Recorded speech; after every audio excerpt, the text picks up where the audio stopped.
This podcast is sponsored by nobody. Hey dudes, this is Rosanne Sorrentino, Pepper in the original version of Annie, and you're listening to Tommy Throwback Kovac on Splat from the Past. He has no filter, but his big heart makes up for it. Hey dudes, welcome to Splat from the Past, the only 80s themed horror sci-fi show where things can get totally radical. Now today I will be welcoming back Rosanne Sorrentino for the third time. We are going to celebrate the 40th anniversary of Annie. And you may remember she played Pepper in the original 1982 Annie. And we're going to talk about the movie. We're going to talk about her upcoming stand-up comedy gigs because in-person stand-up comedy has returned over where she's at in New York. And just catch up and talk about things. She hasn't done an episode of her podcast in a while. Brace yourself. I want to find out why. And it's going to be a great conversation. I love Rosanne. I just adore her. She's such a great person, and I love talking to her. Also, it's really hard for me to say this, but rest in peace, Moons. It's a bar I used to frequent in San Mateo for over 10 years. It was a bar full of interesting people, sometimes toxic people. But some of my really good friends came from there, including my frequent guest, Katie LaRosa. Some good memories, some bad memories, but it was a great 10 years. Rest in peace, Moons. Whoever takes over the bar next, do a good job with it. Please do a good job with it. So yeah, here is my new interview with Rosanne Sorrentino. How are you? I am great. It's really hot over here in California. How is it over there? It's very muggy, but it's cloudy and raining. Yeah. How are things with the ever endless COVID society? Oh, we're fine. Oh, yeah? Really fine. It is what it is at this point. I'm over it. Yeah, COVID is like herpes. It keeps coming back. Yeah, exactly. So, can you believe it's the 40th anniversary of Annie? Yeah, it is. I can't believe it's crazy. It's just I can't believe it was 40 years ago, and it's still probably as popular as ever. Yeah. Oh my God. I watched it the other. Go ahead. I was just gonna say I watched it the other day, and I still can't believe how it holds up. It's just beautiful. It does, and it was funny because I was on TikTok. Somebody sent me a TikTok. Mm-hmm. And it was this guy, I don't know who he is, but he was saying the 5 top power lesbians of musical theater. And he went, through all of these 5, and then he goes, and number 1, Pepper in Annie. And I friggin' almost fell off my chair. It was so funny. I was like, we made the list. He called Pepper a lesbian. That is awesome. Yes.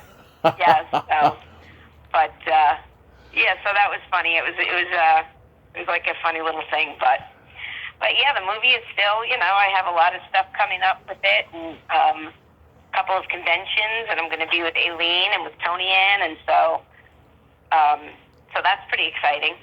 Oh yeah, I saw that the three of you are going to be at the Revolution Superfest in Phoenixville, Pennsylvania, September 2nd and 3rd. Is that your first Comic-Con experience? It will be my second. Uh-huh. It will be my second experience. So, and it's pretty cool. So I really I got a kick out of it. I couldn't believe how many people were so excited to sort of see everything that was going on. Oh yeah, I mean, the conventions are so damn popular now. I mean, people who thought that their movies were irrelevant, they find out that they're still relevant. They have hundreds and thousands of people coming from out of the woodwork to see them. Oh yeah, It's I can't believe it, but it's a nice thing because, you know, it's still a movie that kids love, and people from there, they're like, that was my childhood, and so that's always a very nice thing to hear. Yeah. I cannot believe how mean Carol Burnett's character is in this movie, and I've heard she's such a sweet lady, you know. Oh yeah, she's very, very sweet. She's nothing like Miss Hannigan at all, but you know, she did a great job. So, and if you thought she was mean, then she did a great acting job too. So that's good. Yeah, her hilarious line. Why would any kid want to be an orphan is beyond me. Yes, yes, that was one of the. Well, actually, the line from the play is, "Why any kid would want to be an orphan, I'll never know." And they changed it, and I always wondered why they changed it, because it always got a huge laugh in the play, you know. But I guess they just felt like "is beyond me" would work better, but it worked both ways. Yeah, I think it rolls off the tongue a little more in the movie. Yeah. I totally get that. Yeah, she had a lot of great lines, you know, like, for a Republican, you're sinfully handsome. Yes. Uh-huh. She had some really great lines, but yeah, she was a super nice lady, and it was like such an honor to work with her. Even, you know, when I was 12, I knew what a big deal it was, so. Yeah, was her daughter, Carrie Hamilton, on set? No. No. I don't remember if she was. Yeah, she passed away, unfortunately. I used to watch her on Fame. Right. Yeah, no, I don't think she was on set, but probably would have known that. Yeah. As I was watching the movie the other day, I realized, you know, just why Eileen is so good as Annie. You know, she had this adorable, spunky wonderment, and, you know, she was so animated with her facial expressions. You know, she must have had some of the best acting coaches in the world to prepare her for this role. Yeah, you know, I don't really know if she did. You know, all the kids sort of came from a musical theater background, and you know, I had the Annie from doing the play, so I was so familiar with it. And I know that I believe she was an understudy for the orphan for the play. But you know, it was a fun role. It was a fun role to do. To get to be Annie and all the hype and the hoopla, you know, that they had around it with the nationwide search and yada yada yada. So that was probably I would assume it was a pretty exciting time for her. Yeah, and I forgot that Amanda Peterson and Shawnee Smith were dancers in it. Yes, they were. Meredith Salinger was in it as well. Oh, that's right, she was. Huh? I actually tagged her in a podcast interview several months back. I interviewed Lala Slootman, who was in Dream a Little Dream with her, and Meredith actually listened to the episode, and she liked it. Oh, that's nice. Yeah. Really cool. Yeah, I heard she's very nice.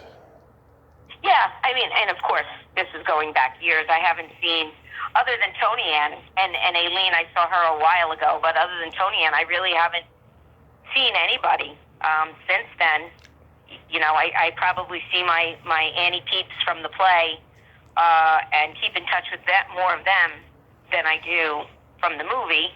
Mm-hmm. And that's just because you know, probably it was just a shorter time that we were together, but it's still cool to you know, on Facebook we're friends and stuff with I'm friends with some of them who are on social media, and you get to kind of keep up with what they're doing, and that's fun. You know, it's nice to see that people have whatever their careers are, their chosen careers that they chose, and, you know, see what they're doing with their lives. So thank God for that, right? Thank God for social media. It's probably the only good thing about it. Absolutely. I found out something interesting recently. I've said it before recently, but Albert Finney allegedly dropped out of My Favorite Year for this movie. Oh, really? Yeah, and I think he made a great choice because I can't imagine anybody but Peter O'Toole in that role because he was that guy, that drunk, matinee idol, and I think he was born to play that role, and Finney was born to play Daddy Warbucks. Well, yeah, Albert Finney did a really good job as Daddy Warbucks. He even kind of looked like the original comic strip character, you know? Mm-hmm. So he's like built the same and everything, but it was definitely a time 40 years ago. This is a funny thing to admit, but I thought Jeffrey Holder was Bernie Casey for many years. Oh, really? Yeah, I think they look so identical in this movie. I don't know who that is, if I'm being honest. Bernie Casey, okay, so he started out as a football player, and then he was in Revenge of the Nerds. He was the head of the black fraternity that they have to join. Oh, okay. Yeah. Oh, all right. I guess I could see that The resemblance. making that mistake. Yeah.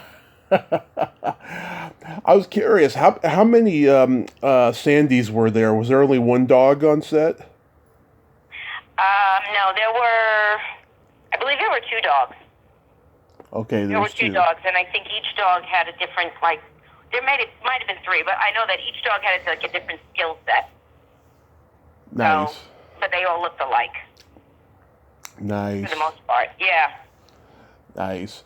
Yeah. I mean, because I've heard stories about, certain movies have multiple dogs, and they all had to be trained the same way and stuff, and caused a lot of confusion on set because I've been told don't work with animals and don't work with children. Unless you want to have a hit movie and then do both. Yeah. Oh, that's a good way of putting it. In the play, it was only one dog. The dog did have an understudy in case it got sick, God forbid, and couldn't go on. Mm-hmm. But there was only one dog every night, 8 nights a week. Wow. It was the same dog throughout the show. So, you don't necessarily need to have so many dogs. Bill Berloni, who trained the animals for the play, mm-hmm. is probably by far one of the best entertainment animal trainers, and I feel that way because he comes at it with first and foremost a love and respect for the animal. Oh. And he won't do anything where he feels an animal's not being treated right or if they're, it's dangerous or anything like that. So he's about the animal, and I think it shows in all of his animals when they're in something because they're just such good, sweet creatures, all of them, no matter what it is, a dog, a cat, a duck, whatever it is. And, yeah. he's a phenomenal animal trainer. Oh, there's nobody better. I'm sorry. That's my opinion. Take it or leave it. But that's how I feel. I can't even name one animal trainer in movies, and I know I should because I'm such a movie buff. But off the top of my head, yeah, I can't. But yeah, that's really sweet. A good way to put it. So you've been doing stand-up in person a lot lately. So that's so wonderful. How have the last few weeks been? Because I noticed you've been having a lot of gigs. Yeah, the stand-up comedy is really going well. It's something that I always wanted to try, mm-hmm. and I asked my oldest daughter, Bridget, because she's actually hilarious, and I said to her, do you want to, take a stand-up comedy class with me? And she said, sure, how much is it? And I told her, and she says, I don't have that kind of money. And I said, I'll pay for it. And she goes, all right, I'm in. So we went and took the class, and it was 8 weeks, and we had to do a graduation show. And, all your friends and family come, whatever. So, of course, everybody's going to be supportive and whatnot. But it was just great fun. And we both kind of went, oh, we really like this. So we just kept plugging away. And now, we're getting booked on shows, and, people are calling us to do stand-up. And so it's been a lot of fun. And I retire next year. After this school year coming, mm-hmm. I will be retiring from my job as an assistant principal. and I will be full-time pursuing the comedy, the acting, and trying to restart that career again. Oh, that is so awesome. I'm so happy for you. Yeah. All right, that's gonna be awesome. Yeah, I was gonna ask you, what did your kids think of your stand up? Because I know that some kids, when their parent goes into stand up, they're like, please don't talk about us on stage. Oh, well, first of all, Bridget talks about me, so fair is fair. And, but no, so, because Bridget does it too, so we have that kind of like bond. And my other daughter, Sarah, she's very supportive. She comes to all of our shows, and, there really hasn't been a time where she's been like, really, why'd you say that, And of course, I'm not going to do anything that's going to hurt them or embarrass them, but, I get a couple of good jabs in every now and again, so, but they're very supportive. Do they both have showbiz ambitions? No, just Bridget.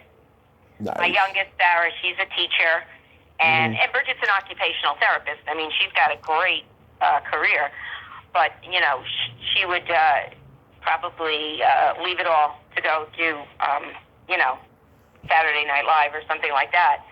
So, but Sarah is a teacher, and she's very, very good at what she does, and she's happy doing that. So that's okay. She'll always support us and be our biggest fan and our best audience. Ah, that's awesome. I was curious, how do you deal with friends that don't, well, I should say don't like your comedy, but just like, don't really want to like support it because they just think that your style of comedy is not their cup of tea?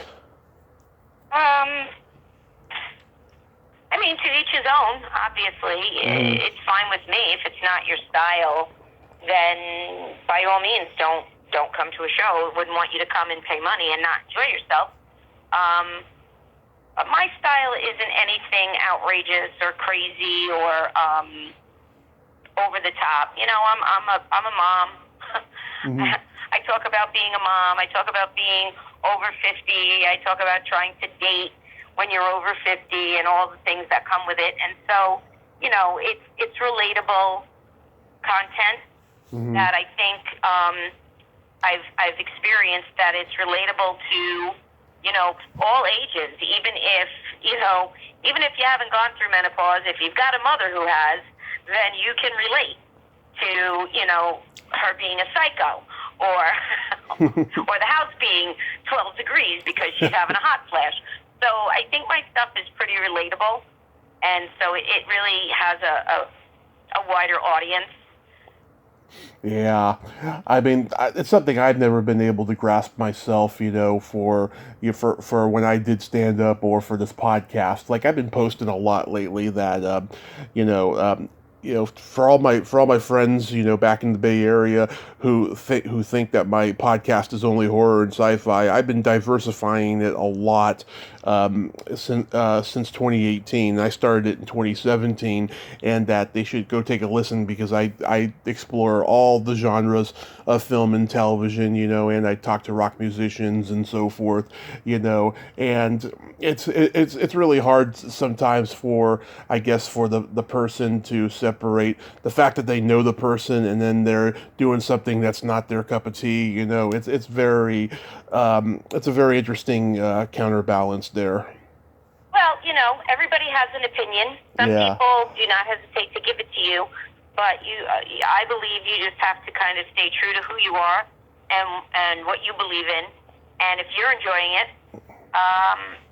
then that's really all that matters. I mean, if you enjoy what you do and you enjoy your content, or like in my case, I enjoy, doing stand-up, and I like my material, and I think that my material is good, then it's really, that's all it's about. And you'll find people who will be on board with you. And for those who aren't, that's okay. Don't listen. Don't come watch. It's not a big deal. The world is big enough, and there's plenty of stuff out there to make everybody kind of happy. So I just do what I like to do, and that's that. I noticed recently you went to go see Jessica Kirson. How was that? Oh my God, she was so funny. She was so great. Yeah. Just really to watch a pro like that, and I know there are the Kevin Harts, the Sebastian Maniscalcos, the Kevin Jameses, and they're all pros, and they've all been doing it for a long time, and they're great. But to watch somebody like Jessica, who started in the places that I'm doing comedy in now, and just to see how she has pushed and pushed and pushed and pushed and worked and worked and worked, and to see her really gaining momentum, and it's a great thing. And she's so nice, and she was very kind, and I actually put the picture up, and then she commented, and said, I said something about how great she was, and she's like, oh, thank you, and she commented on it. So, it really is about remembering where you came from. Yes. Because when you forget where you came from, that could be the beginning of your downfall. And Right. And I kind of liken it to me being an assistant principal now. Yeah. I can't forget about when I was a teacher. Right. Because it's two very different things. But now I'm supervising teachers. So I have to constantly ask myself, how would I feel if my principal came up and said A, B, or C? Right. And you have to always remember, where you came from. And it's the same thing with Annie. People say, oh, I don't want to bother you. Do you mind talking about it? I will talk about it to anyone who wants to talk about it, because nobody would know who I was. Nobody would care if it weren't for that movie. And I'm very happy to talk to people about it, because they're the reason that, people love Pepper. They're the reason people making TikToks about me. It's like, you have to remember where you came from. And if you forget, then hopefully you have somebody in your inner circle who will take a shovel and hit you in the head and remind you of where you came from before you do something stupid and really act like a diva or whatever, because that's just important. Because without, especially in entertainment, but even in my job, without the support of the people who you work with, you're going nowhere. Right. So that's how I feel about that. I noticed that you have started acting again in some shorts, including one called The Ruggios. Oh yeah, The Ruggieros. Yes. The Ruggieros. Yes, that was a short film. That was an independent film made by a first-time filmmaker, and it did do well at the Malibu Film Festival. He still got it in a few others. I would think it's probably going to go like a straight to Amazon type of deal, which is fine. It was a great experience, and it was a great concept and a great story. And then back in March, I made another short film. This was a student film, and it's called A Night with the Shine Tops. And it's about a family during the zombie apocalypse. Wow! Oh, I played the mother, so it was very cool. It was a lot of fun to do, and we haven't seen it yet. He's still editing it, but the kid who did it, his name is Joseph Zucker, and I'm going to tell you to remember that name. Joseph Zucker. Because he was phenomenal. 21, 22 years old. He had a clear vision. He had a great presence about him. He knew exactly what he wanted and how he wanted to accomplish it. He was organized. He was, task driven. He was and creative. And he's only going to get better. So remember that name.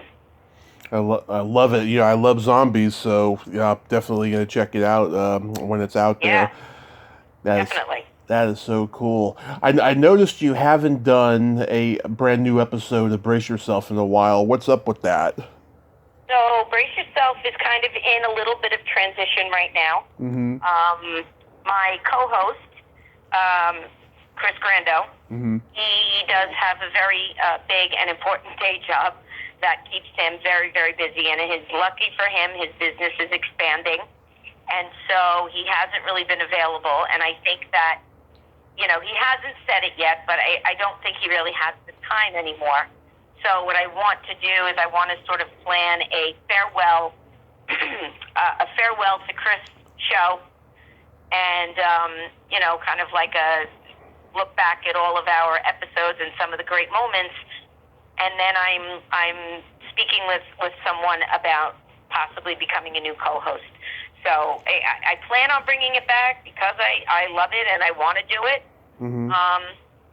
But we're just in a little bit of transition, and quite honestly, the year at work was so busy, and then I've been so busy with comedy that it was good to kind of just take a breather and not burn myself out, because when I bring Brace Yourself back, I really am, you know, I want to bring it back with, like, a vengeance.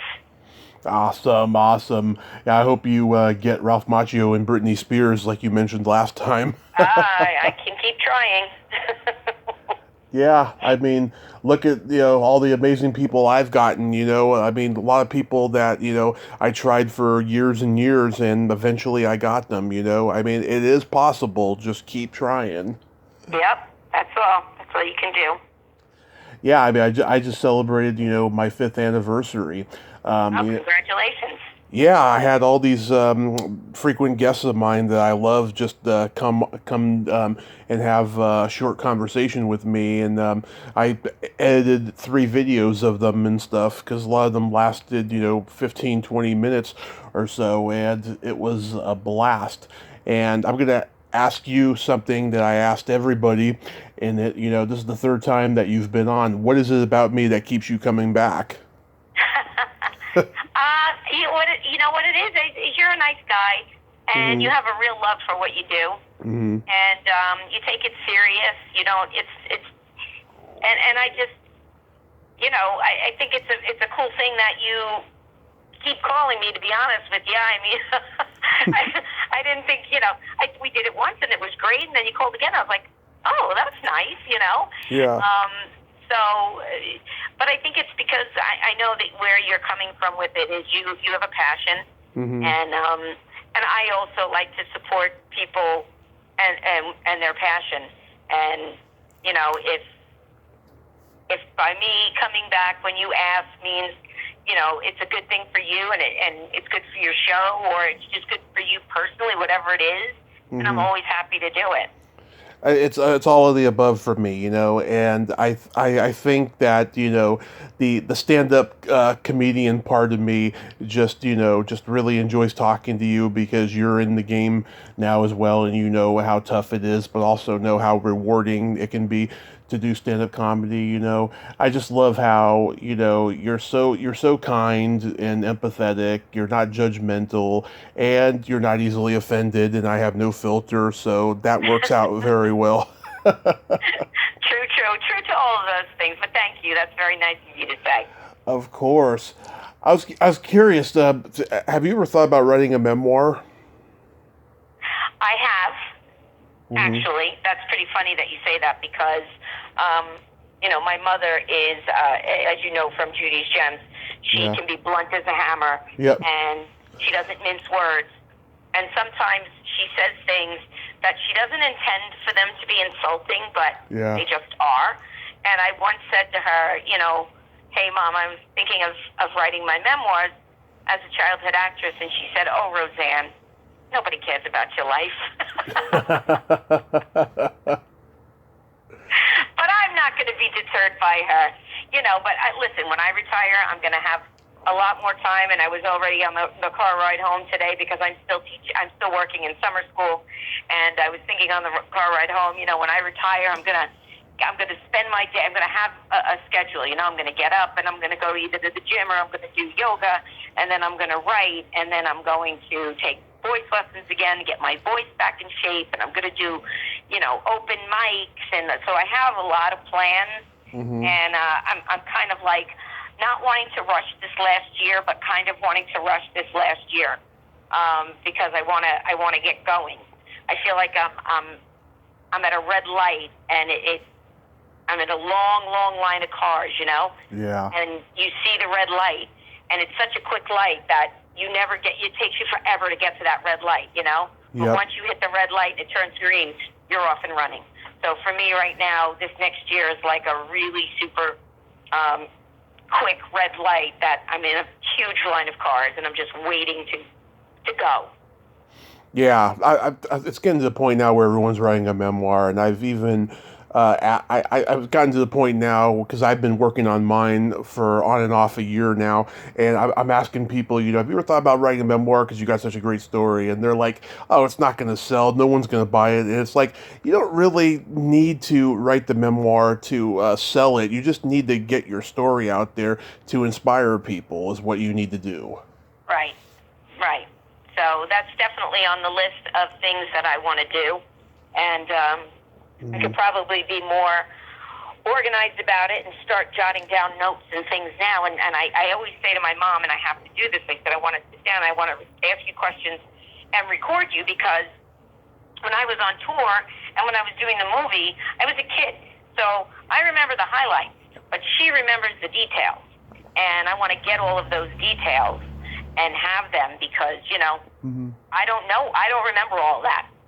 You know, she'll say to me, do you remember when we were in Denver? And I'm like, nope.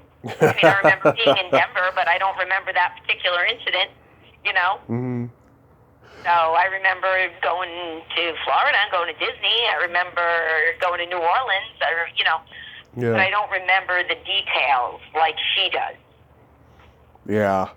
I mean, what I do is I outline my book and my memories and stuff of everything I want to talk about, and then I just, you know, take it from there. It's a process, and I haven't figured out what that process is yet, but I will. It's a tedious process, very tedious, but you'll be glad that you did it. I was curious, how's your lupus holding up? Actually, everything's really good. Good. My doctor actually said that I'm actually improving, which is great news, and took me off the medications. So that was real positive, and it made me really happy. And, you know, knock on wood. Oh, that's good. I just got diagnosed with type 2 diabetes, and I've been controlling it. I just lost 21 pounds, and I got a lot more to go. Good for you. Yeah. One thing I learned, though, never tell a vegan that you're diabetic, because they don't believe in diabetes. They just think that, you know, it's just an overload of sugar in your body, and that the doctors blow it up to be much more epic than it is. And I'm like, okay, you're starting to sound like a crazy person in a cult. So I'm not going to tell any more vegans that I'm diabetic. I just got to be careful with who I tell that to. Otherwise, exactly. they're going to give me a long lecture. Yeah, nobody needs to be lectured, that's for sure. Yes. So I got a joke for you. Okay. What do you call a boy that doesn't masturbate? I don't know. A liar. Very good. Yeah. Oh, my goodness. I'm watching my mother's boyfriend. He's out there. He's putting something together for me. I was supposed to help him, and I feel terrible. I didn't put it together. Well, go tell him the joke. Yeah, I will tell him as soon as we get off the phone. He'll love it. So, tell me, what are your upcoming gigs? Where are they at? Well, I have one coming up August 25th at a restaurant in Patchogue, Long Island. Tiesto's. It's a one-man show. This comedian out here, Stevie GB, he does a Welcome to Long Island show, and my daughter and I are opening for him. Nice. So the summer is a little slow with comedy because, you know, people want to be outside and they're on vacation and everything. But I still manage to remain pretty busy. But and then my daughter and I are producing a show August 26th. Pepper Bridge Comedy. We produce our own comedy show, and I'm sort of making that a back to school to attract teachers. Maybe they'll come and see the show and, you know, have drink specials like, you know, the warning bell or whatever, and make it fun like that. So right now that's what I have on the books coming up. Yes, and the Revolution Superfest in Phoenixville, Pennsylvania, September 2nd and 3rd. And yes. I noticed a couple other guests of mine will be there. Carl Craig and Linda Miller from the Japanese sci-fi movies. Oh, okay. Yeah, Okay. they are awesome, great people. Go say hi to them for me. Linda, she likes my jokes too. I will definitely say hi to them.